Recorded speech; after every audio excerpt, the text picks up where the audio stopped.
Raising women's voices, one story at a time.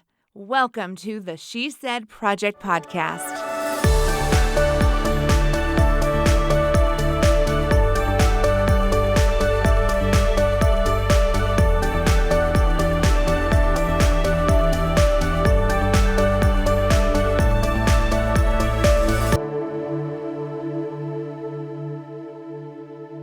We are back on the She Said Project podcast.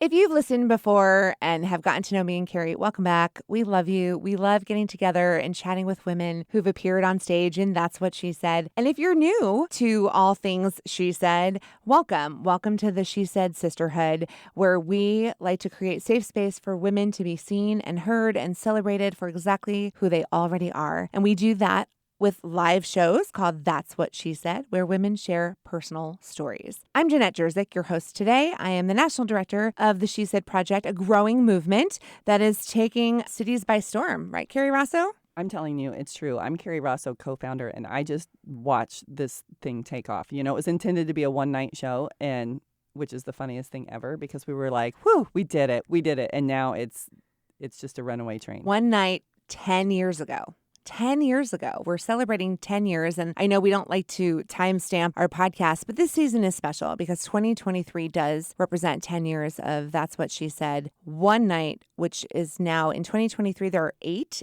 performances in 8 cities.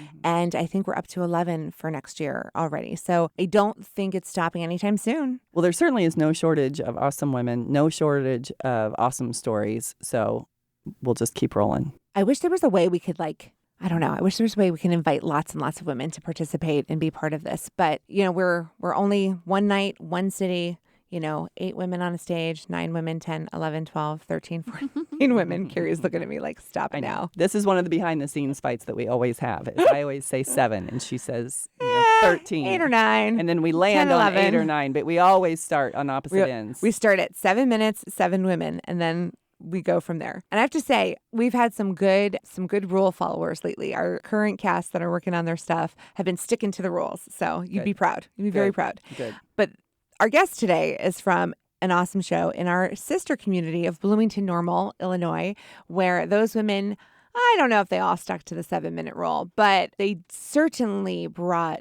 powerful, amazing, really, really special stories. And that whole show just, took us on one of those roller coasters that we love. We laughed, we cried, raised a glass, all the things. I got to tell you, that show was sort of the perfect, we always talk about it being a rhythm of funny stories, serious stories, because you can't stay in any one emotional state for 2 hours. So, and that show was perfection. It had all of it. And I love it when you meet someone and they just tell you their life story and they go, I don't know if it's anything interesting. It's just what I know. And I'm sitting here staring at Patty Prann Young because when she told me her story, I was like, jaw on the floor. I don't know anything of what it's like to live in your shoes for a day. So thank you. Thank you for opening up my eyes. And welcome back, Patty, to the She Said Sisterhood. Thank you for having me. I'm so excited to be here. Oh, my gosh. I'm so excited that you're here in person, which is always a treat. Yes. At the WILL studios at Illinois Public Media, our awesome, awesome partners. Mm-hmm. But, I haven't seen you in a while. It's been a number of months since you it was about a year ago that we were really digging in deep and working on your story and preparing for your performance. What was that process like for you? Oh, gosh, I loved it. And I loved all the women that I met that were in and I'm sure all the women from all the seasons are amazing, but I'm a little partial to my group, as I'm sure everybody is to their group, because these women were, oh my gosh, they all had, just like Kerry said, different stories that were, some of them were funny, some of them were not so funny, and, more on the serious part of things. And it was like you said, it was a perfect rhythm show where we cried and we laughed and we hugged each other, and it was just, we felt all the feelings, all of it right there. And when you were talking about the time, it was funny because I think my speech, once I had it edited and finished, it was closer to 10 minutes. But then when you get on stage and you're like, I was talking so fast. I was just like, and I think it basically ended up at 7 because I once I watched it, I rewatched it on video. I'm like, yeah, I think I think I'm at the 7:15 mark or something. Well, whatever it was, it was perfect. And you were quite the comedian. And I don't think you realized that going into the process and I did how not. funny and delightful you truly are. Thank you, thank you. So your story was about your quinceañera. Yes, yeah, that and beyond. Yeah, it was mostly about coming to this country after it. I mean, the quinceañera and then immigrating here. And how old were you when you immigrated? Well, I was 15, so yes, it was everything that happened that year. That was a big year for me. Starting out with my party, which my party was on my 15th birthday, and then preparing to move from Costa Rica to the U.S., which is, oh gosh, I can't even begin to explain how different it is, diametrically opposites on the spectrum of everything, like language and like lifestyle and everything, like culture, everything. It was just plucking a 15-year-old girl, with her friends and with her, family, and because we left family. I mean, it was literally just my nuclear family. It was my mom, my dad, my sister, and I. That's it. Everyone else stayed. In one fell swoop, I lost all my. Didn't lose them, but I mean, it kind of felt like it at the time. I was angry. I bet that's a hard time anyway in your life, and then to have all of those changes. Oh my gosh, yes, it's a very, very tough time. I mean, you're finding yourself. You're trying to fit in, you're trying to be cool, and then all of a sudden, they pluck you out of that world and put you into a world that you know nothing about. And you're, hormonal, you're a hormonal teenager, you just don't know what to do. I think I'm going back to that now. I'm a 51-year-old hormonal mess. Well, I remember seeing you. Two things. You walked out onto the stage and you had such a pep in your step walk. And I was like, it made me think of wow, she's tiny but mighty. I can't wait to hear this. And then when I was watching you during your castmates' pieces, and you were so, before I'd ever even spoken to you, your face was so encouraging. And I thought, oh my gosh, that's a sister right there for sure. Thank you. Yeah, no, I absolutely love those women, and I was just genuinely happy to see them on stage, and that none of them messed up. Like everybody just did it perfectly. I was like a proud mom. Mm-hmm. It was great. We often feel like that. It's true. I'm willing to bet that there's someone listening to our conversation today that is going to be able to relate to an experience like you went through, having to move in middle school or high school, or moving to another country, or not speaking the same language. And for you to be brave enough to stand up there and relive it for our audience, there's power in that. And the women in the audience that night, and the women who are going to get to listen to your story in just a moment, I bet there's going to be some women who get to have a real chuckle and go, oh my gosh, I know what that feels like. And that is part of the magic of sharing our stories. So without further ado, let's cut to the tape, if you will. But let's share your amazing story, because there's some questions I have for you and want to unpack some of it, but I don't want to give it away. So let's share with our listeners Patty Prann Young from her stage performance, and that's what she said in Bloomington Normal in 2022. Here you have It Could Be Heaven or It Could Be Hell. Picture, if you will, a shy 14-year-old girl living in Costa Rica. She has struggled with low self-esteem her entire life, not to mention all the insecurities that would plague any normal teenage girl and then some. But she has to put all of that aside and put on a brave face in order to survive this stressful rite of passage that we call a quinceañera. Now, if you don't know what a quinceañera is, let me enlighten you. A quinceañera is a celebration of a girl's 15th birthday, a coming-of-age party. It marks her passage from girlhood to womanhood. Now, I was a scrawny 70-pound girl with frizzy hair, braces, and no boobs. But somehow on that day, I was supposed to miraculously become a woman.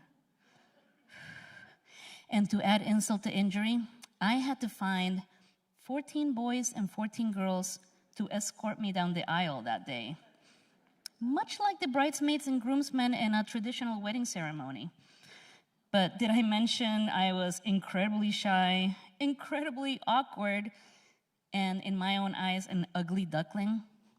How in the world was I supposed to find 14 boys and 14 girls that liked me enough to do this huge favor for me? Well, long story short, I found 5 girls and 5 boys, and that was quite the ordeal. My mother took one look at me and just said, "Fine, we'll make this work." Fast forward to the day of my 15th birthday. I went to a salon and got my hair all done up, got some light makeup put on my face. I wore a beautiful princess dress and a tiara. I remember walking out of there and catching a glimpse of myself in the mirror and not recognizing the person looking back at me. I wasn't an ugly duckling anymore. I felt beautiful for the first time in my life.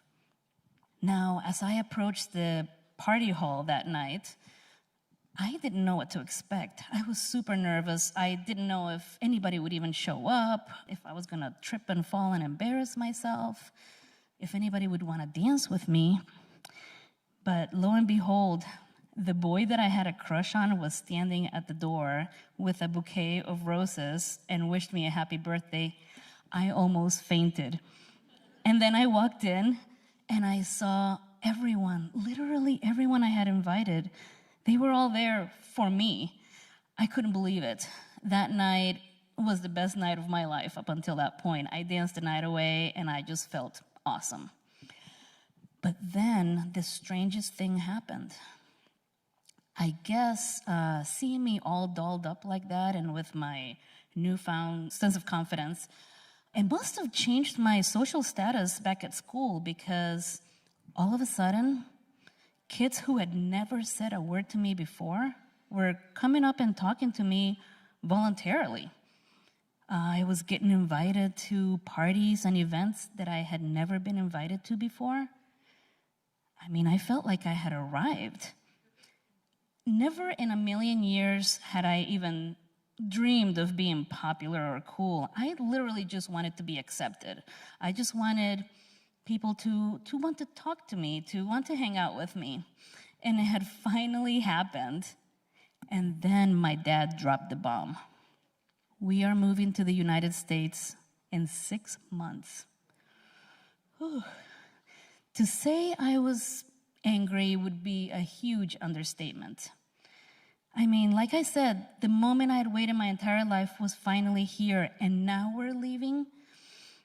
I tried everything, pleading with my parents, bargaining with my parents, yelling at my parents, not speaking to my parents. Nothing worked. Literally 6 months after my 15th birthday, almost to the day, we were on a plane, headed to Florida, with the clothes on our back and a suitcase full of money, ready to start a new life in a brand new country with a new language, different people, different everything. My life was literally over, or so I thought. Now, my friends back in Costa Rica and I promised to keep in touch with each other, but that didn't really happen. I mean, this was 1986. There was no texting, no social media. Turns out snail mail between 2 different countries back in the 80s was very slow and very unreliable. So we probably exchanged a couple letters back and forth, and then it all just fizzled out. So I had to rely on making new friendships here in the US. Except there was one teensy tiny problem. I didn't speak a lick of English, except for the few words that I had learned in a freshman English class back in Costa Rica. But before you say, oh, well, there it is, let me paint another picture for you. Imagine, if you will, if you had to move to Spain or any other Spanish-speaking country tomorrow with only your freshman Spanish class knowledge to guide you. Yeah, not fun, not easy. Now, my freshman English teacher back in Costa Rica, she was a cool bohemian chick who thought the best way to get a bunch of 15-year-old kids to learn a new language was through music. And by music, I mean The first semester, we learned the lyrics to Faithfully by Journey. And the second semester, it was Hotel California by the Eagles. I mean, I thought it was cool at the time. What teenager wouldn't think that?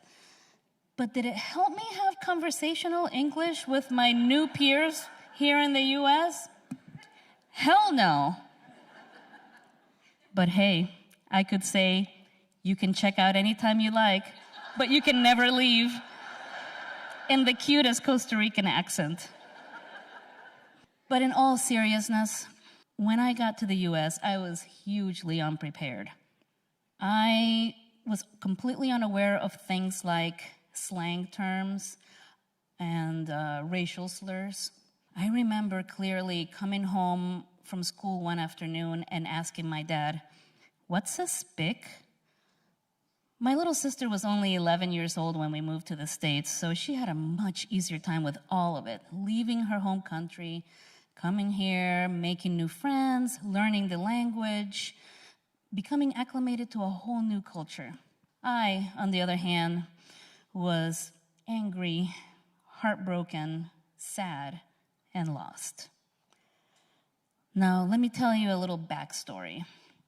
My parents didn't make the decision to uproot their family lightly.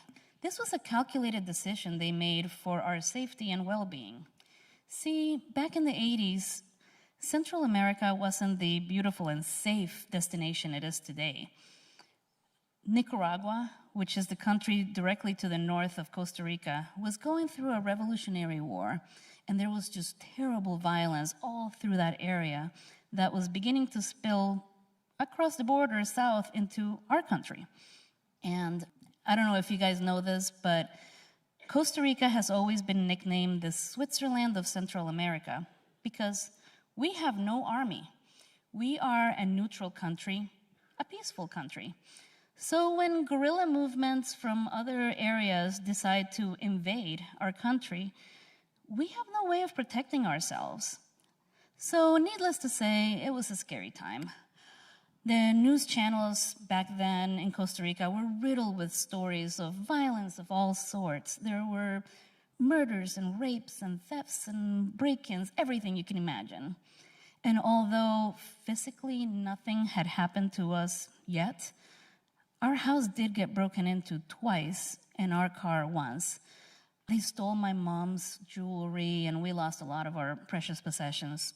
So even though little 15-year-old me thought my life was literally over, my parents may have actually saved my life by getting us out of there when they could. Now, here in the US, I had a tough time making friends again. And this time it was because of the language barrier, but also that good old insecurity rearing its ugly head back up. But the good news is that there was a group of new wave kids that sort of took me under their wing. One of those kids was a German exchange student, and he and I bonded over our terrible accents and our cynical sense of humor. He had a mohawk, like a full-on mohawk. And my parents hated him. Of course. But I was in my rebellious period, so I continued seeing him behind their back. On my 16th birthday, he gave me my first kiss at the beach under the stars. And then 2 weeks later, when school was over, he moved back to Germany, and I never saw him again. That summer, as part of my protest behavior, I shaved my own head into a mohawk. My dad took one look at me and grounded me until, what he said, the sides of my head grew out. His words, not mine. Luckily, it was summer, so I had nowhere to be, but it did take a few weeks. Despite all that, I still kept hanging out with these friends, not exactly the group of friends my parents would have handpicked for me. These kids were outcasts. They were punks, they were goths, emo kids. But you know what? They were really nice to me, and that was a hell of a lot more than I could ask from the mainstream population back at the school. That meant the world to me. And you know what? I still keep in touch with some of them, and I am fairly certain that my time spent with them back then helped forge the person that I am today. Fierce, independent, and definitely quirky.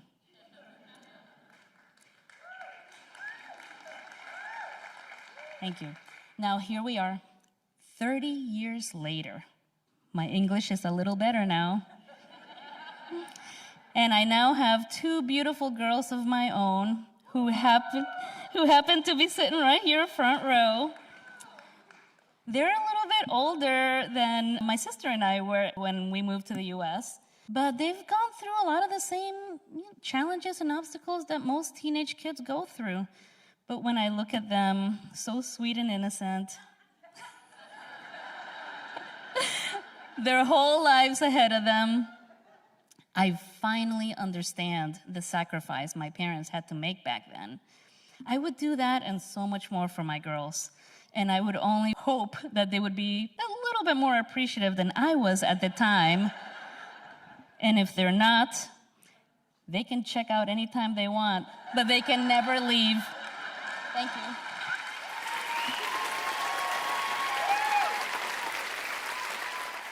So, Patty, first of all jokes aside, or all jokes on the table, I mean, the jokes about Hotel California were really funny. It was fun. And we played that into the title, which was really fun. But still, it was this powerful story of a young girl, coming of age story, if you will, and then being plucked out of everything you knew and relocating, and you had no idea why.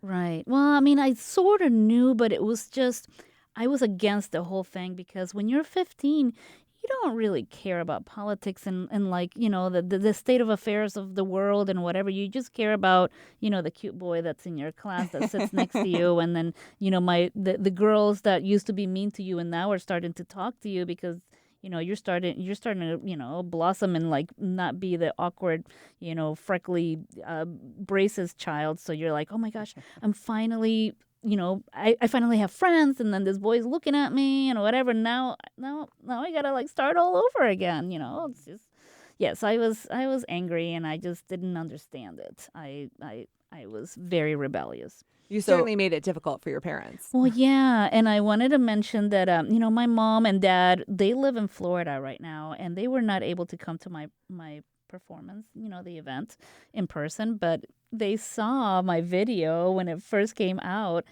and my mom called me immediately, and she said, "Thank you."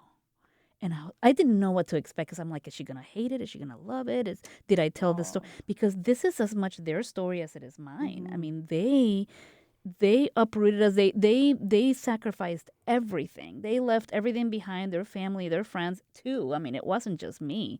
I felt like when I told my story, I made it all about me, and like, it's like maybe my mom thought it was, one-sided, but no, the first thing she said to me was, "Thank you." And I said, "Really, Mom?" And she said, "Yes." In her words, she said, "You told the story beautifully, and I am so glad you finally came around to it." Because I don't think it's, I'm 52, and I don't think I ever told my mom how positively their decision impacted me. Because I think the last time we even talked about it, I was still an angry, rebellious teenager, basically yelling at them for, ruining my life. And they did not ruin my life. They made it infinitely better. And she, this was me telling the world, not just her, that they basically saved me, and they made everything so much better for me. So she thanked me, and we had a little cry on the phone, and I said, "I'm sorry I never told you this before, Mom." And she goes, "It's okay. It was worth the time. It was worth the wait, because I'm getting teary-eyed, because I finally I finally know how you felt, and you said it in front of the world. You didn't just say it to me. You said it in front of everyone, which is so much more meaningful." I had that thought. I thought, what a wonderful way to honor your parents, because as a mom, I thought when you were telling it, you want your children to be happy. And when you do something like that, even though you hope that it's the right thing in the long run, in the moment, you don't know. You never know. You just never know. And she said she did, every now and then she would have doubts over the past 30, 40 years, that she would think about it and be like, did we make the right decision?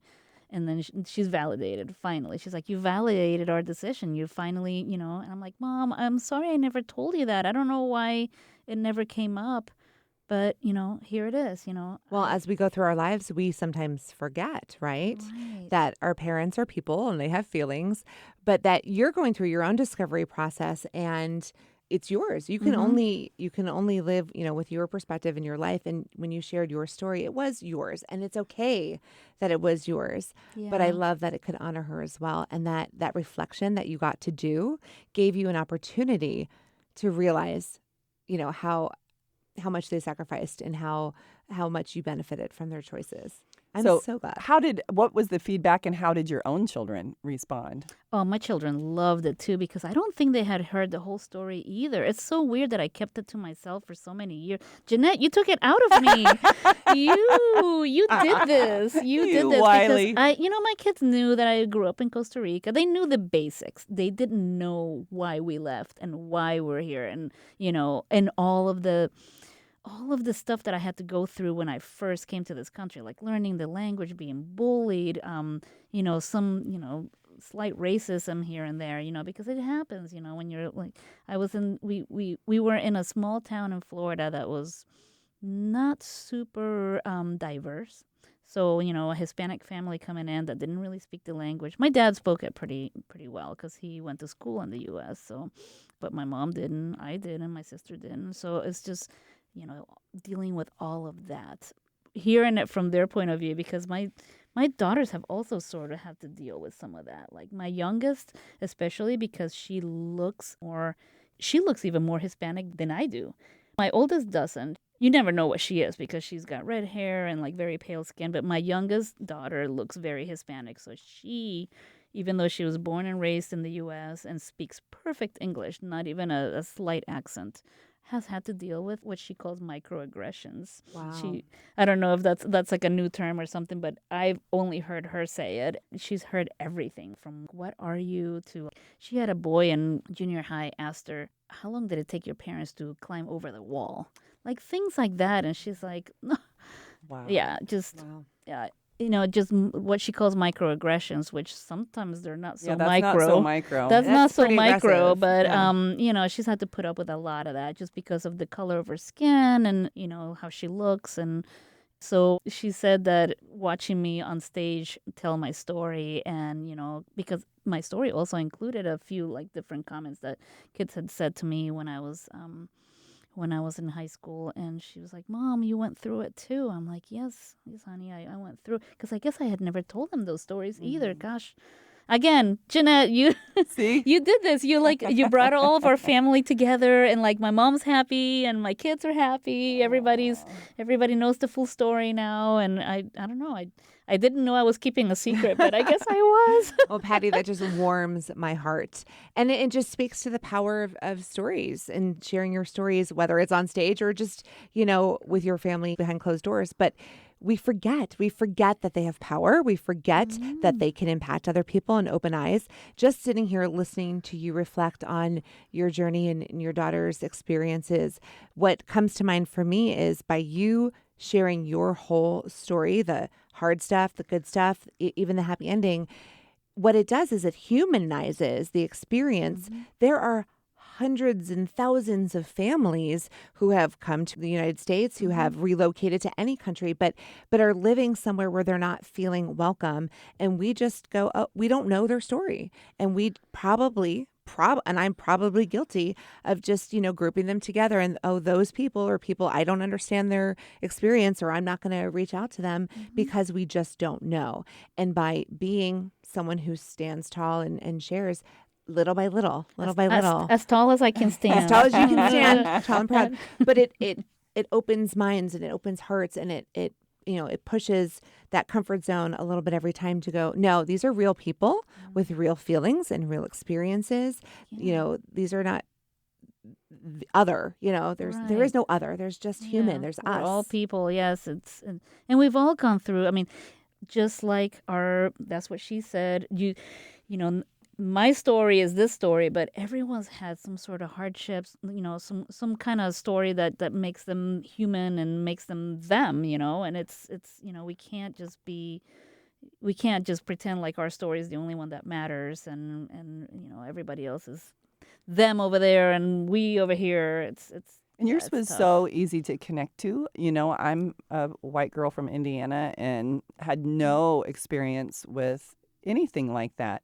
But what I did have experience with was, "You're ruining my life, Mom." Oh yeah. What I did have experience with was that feeling of like, I don't belong. All those things, those were just details that separate us. But Right. you really nailed like all the things that made people feel like our details are different, but the Yeah. story's the Well, yeah, same. anybody who's moved when they were teenagers or a lot of us have. I mean, whether it was a different country or cross country or whatever, or even to another city where you have to change schools, make new friends. That's that feeling that, oh my gosh, you're ruining my life. What am I going to do? It's universal. Yep, it is. It is. It's true.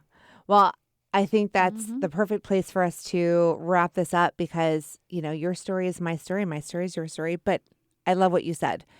The details may be different, but the stories are the same. Mm-hmm. And if we can keep creating opportunities to remember that, then we're doing our job here.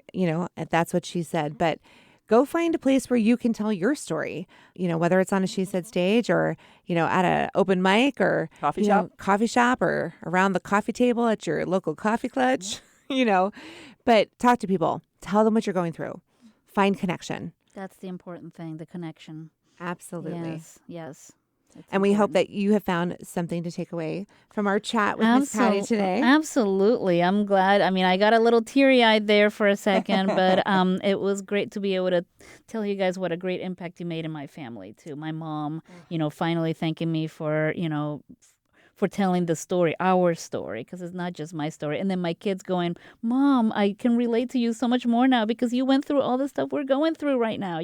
All the insecurities and everything. It's Well, so send our awesome. love to Mom and the I will. girls. I will. And I'm the sure fact she'll that- listen to this too. I hope so. Hi, Mom. I'll Mom. Hi, I'll girls. send her a link. I'll good send, choices, I'll send them girls. all links once All it right. comes out. Well, for all you wonderful women out there and your daughters, we're here for you. Thanks for listening and joining us today on the She Said Project podcast. Over and out. Thank you for listening to the She Said Project podcast in partnership with Illinois Public Media. All materials contained in the podcast are the exclusive property of the She Said Project and That's What She Said LLC. For more information on our live shows, go to shesaidproject.com. This podcast was made possible with support from Carl and Health Alliance and presented by Sterling Wealth Management, empowering women to live their best lives.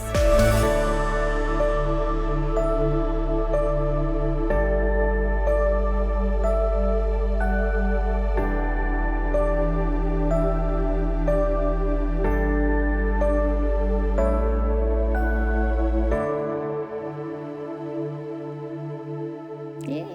Yay. Yay, Oh, I love that about That your was so mom. easy.